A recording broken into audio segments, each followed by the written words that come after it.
అనుదినము దేవుని సన్నిధిలో ఆయన కృపావార్త కొరకు ఎదురు చూస్తూ ప్రార్థిస్తూ ఉన్నటువంటి ఆత్మీయులారా, నేటి వాగ్దానంగా దానియేలు గ్రంథం 6వ అధ్యాయం 16వ వచనం. నీవు అనుదినము తప్పక సేవించున నీ దేవుడే నిన్ను రక్షించును.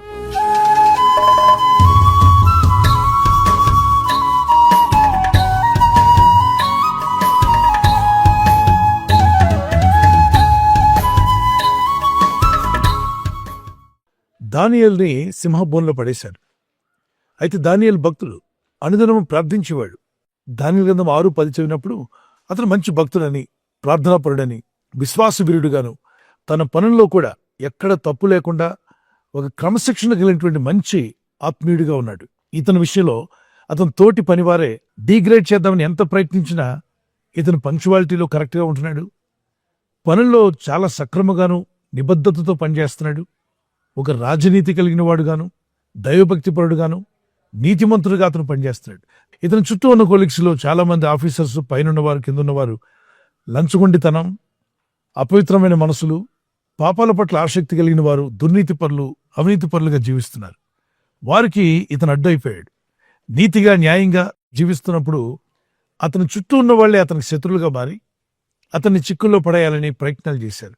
దానియేలు యొక్క ప్రవర్తనలో వారు గమనిస్తే ఇతన్ని మనం తక్కువ చేయడం చాలా అసాధ్యం, ఇతను డిగ్రేడ్ చేయలేం. ఒకే ఒక విషయంలో ఇతను పడగొట్టొచ్చని వాళ్ళు ఆలోచించారు.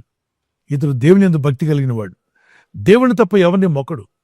కాబట్టి మనం రాజుగారి దగ్గరికి వెళ్ళి, రాజా, ఒక నెల పాటు వారి దేవుళ్ళని మొక్కకుండా నిన్ను మొక్కేలాగా ఒక చిన్న రూల్ పాస్ చేద్దాం అంటే, రాజుగారికి ఏంటి, పొగిడేవాళ్ళు ఉంటే పొగిడించుకోవడానికి ఆయన రెడీ. ఓకే, నో ప్రాబ్లం అని చెప్పి సైన్ చేశాడు.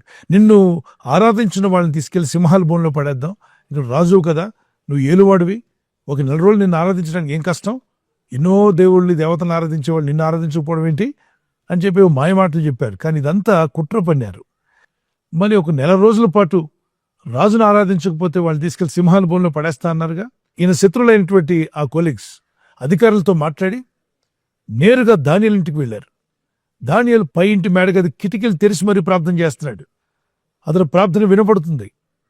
ఏమాత్రం భయం లేకుండా అనుదినము తాను సేవిస్తున్న దేవునికి బహు ఆనందంతో, సంతోషంతో దేవుని ప్రార్థించి, స్తుతించి, ఘనపరుస్తూ ఉన్నాడు.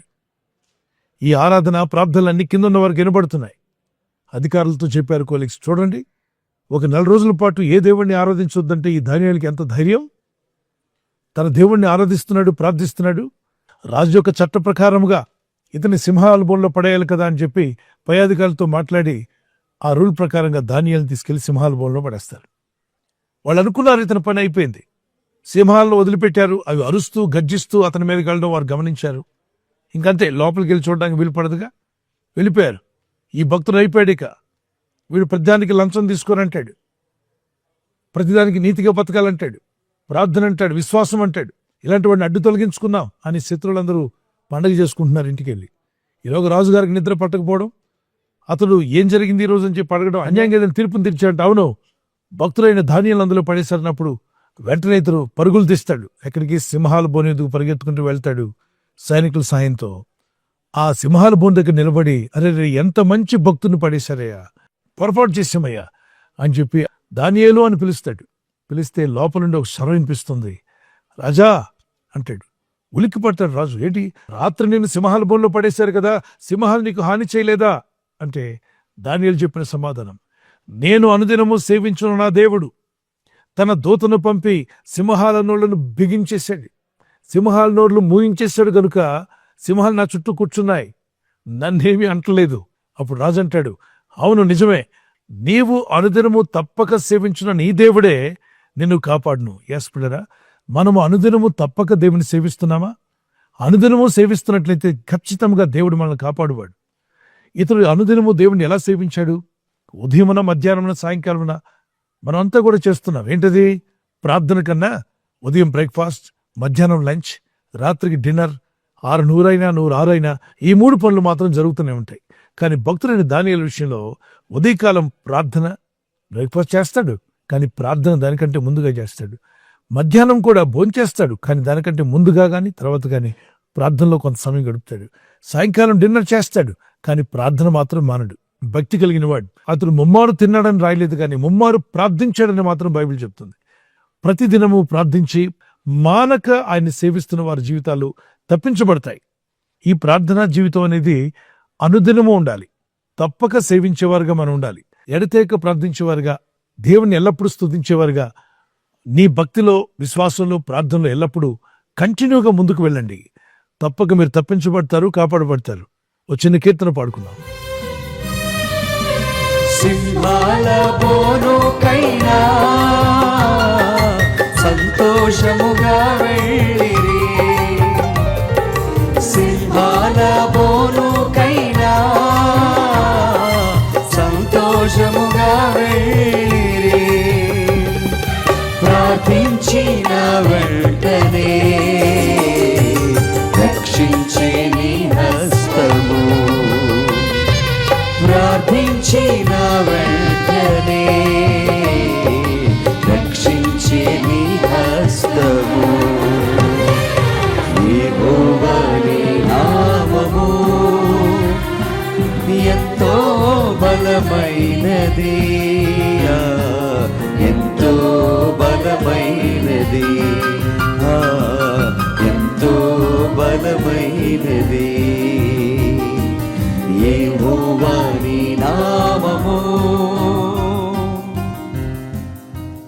ప్రార్థన పెద్ద కష్టమైన పనేం కాదు. దేవునితో మాట్లాడుట, ప్రార్థన దేవునితో సంభాషణ. విశ్వాసంతో ప్రార్థించండి, నమ్మిక ఉంచండి, నిరీక్షణ కలిగి ఉండండి, పట్టుదలతో ప్రార్థించండి, మరి అత్యాశక్తితో ప్రార్థన చేయండి. గొప్ప ఫలితాలు మీరు చూడబోతున్నారు. ప్రార్థించి ప్రయత్నించండి. ప్రార్థన ప్రయత్నం రెండు కూడా ఉండాలి. ప్రార్థన చేసుకుందాం. పరిశుద్ధమైన మా ప్రియ తండ్రి, భయంకరమైన సింహాల నోటి నుండి, ఆ సింహాల బోనులో నుండి నీ భక్తులైన దానియేలును తప్పించారు నాయన. దానియేలుని భక్తులు మీ యందు భయభక్తి కలిగి మీరు అనుగ్రహించిన ప్రతిరోజు తన జీవితంలో తప్పక మానక ప్రార్థించి నిన్ను సేవించాడు. మేము కూడా ఈ జీవన యాత్రలో అనుదినము తప్పక నిన్ను సేవించేవారుగా, మిమ్మల్ని ఘనపరిచేవారుగా, ప్రార్థించేవారుగా, విశ్వాసంలో ఎదుగుతూ ఇతరులను బలపరిచేవారుగా, మేము వెలిగించబడి ఇతరులను వెలిగించేవారుగాను, నీ సత్యవాక్యమును కలిగిన మేము అనేకులకు ప్రచురపరిచేవారుగాను, నీ ప్రేమను పొందిన మేము ఇతరులకు ప్రేమను పంచే విధంగా నీ చిత్తం నెరవేర్చేవారుగా మమ్మల్ని నడిపించండి. ఈరోజు ప్రార్థించి ప్రయత్నించబోతున్న శంకుస్థాపన అయిన, గృహప్రవేశమైన, ఒక బిజినెస్ ప్రారంభిస్తున్నా, ఉద్యోగ ప్రారంభానికి వెళ్తున్నా, ఒక మంచి కార్యక్రమాన్ని ప్రారంభిస్తుండగా, నేను వారి బిడ్డల వివాహం కొరకు ప్రయత్నాలు చేస్తుండగా, వారు చేస్తున్న ప్రయత్నాలు ఫలించలాగున మీ దూతలకు ఆజ్ఞాపించండి. ఎవరైనా హాస్పిటల్లో ఉన్నా, ఐసీయూలో ఉన్నా, ప్రభు ఎవరైతే సీరియస్ కండిషన్లో ఉండి బాధపడుతున్నారో వారికి యేసు నామములో స్వస్థతను అనుగ్రహించండి. కృంగిపోయిన వారిని లేవనెత్తండి. మీ గాయపడిన హస్తమును చాపి వారికి ఉన్న సకల రోగాల నుండి విడుదల ఇచ్చేయి. వారిని లేపి నడిపించడాన్ని సాక్షులుగా నిలబెట్టుకోండి. ఈ ఉదయకాలం ప్రతి రోగి యేసు నామములో స్వస్థత నొందునుగాక. తండ్రి, ఈ దినం ఎవరైతే ప్రయాణమై వెళ్ళబోతున్నారో, అది రైలు మార్గమైనా, ఆకాశ మార్గమైనా, బస్సుల్లో, వాహనాల్లో ఎక్కడ ప్రయాణం చేస్తున్నా, రోడ్డు మార్గంలో ఏ వాహనంలో వారు ప్రయాణం చేస్తున్నా, నీ ప్రజలకు కాపాడే దూతలను పంపండి. మమ్మల్ని బలపరచండి. మీరు అనుగ్రహించే ప్రతిరోజు కూడా ప్రార్థనతో ప్రారంభించి ప్రార్థనతో ముగించే విధంగా నీ చిత్తం నెరవేర్చేవారుగా ప్రతి ఒక్కరిని బలపరిచి తాకి, నేను అక్కడికి ముందుగా వీరందరినీ కూడా బలమైన సాక్షులుగా నీ రాజ్య విస్తరణలో నిలబెట్టి నడిపించమని, వీరిలో ఉన్న ప్రతి అవసరం తీర్చువాడు నీవే.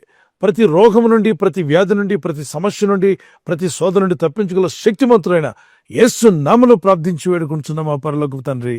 ఆమేన్, ఆమేన్.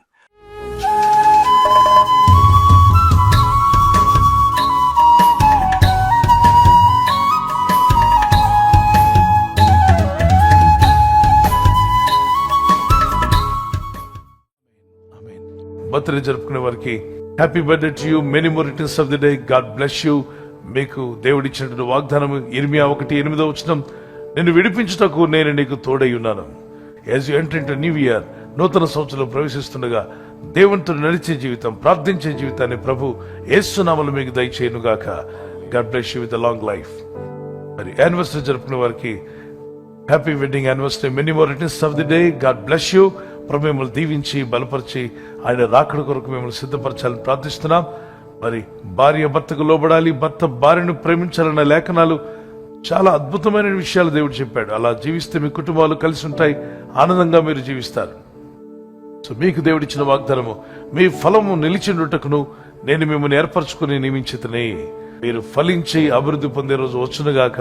ఒకవేళ గర్భఫలం లేకుండా ఉంటే యేసుక్రీస్తు నామములో మీకు ఫలము దేవుడు దయచేయునుగాక. పిల్లలు కలిగి ఉంటే మీరు, మీ పిల్లలు కూడా వర్ధిల్లుదురుగాక. ఈ ఛానల్ ను మీరు సబ్స్క్రైబ్ చేసుకోవడం వలన 2 పనులు జరుగుతున్నాయి. ఒకటి, సువార్త జరుగుతున్నది, ఆత్మలు రక్షించబడుతున్నాయి. రెండవది, పేదలకు అనాథలకు ఈ ఛానల్ ద్వారా సహకారం అందించడం జరుగుతుంది. మనం సబ్స్క్రైబ్ చేసుకోవడం వలన అందరికీ సహాయం చేసిన వారమవుతున్నాం. ఖచ్చితంగా ఈ యూట్యూబ్ ఛానల్ ను సబ్స్క్రైబ్ చేసుకొని బెల్ బటన్ ను క్లిక్ చేయండి. మీకు వెంటనే మెసేజెస్ పంపబడతాయి.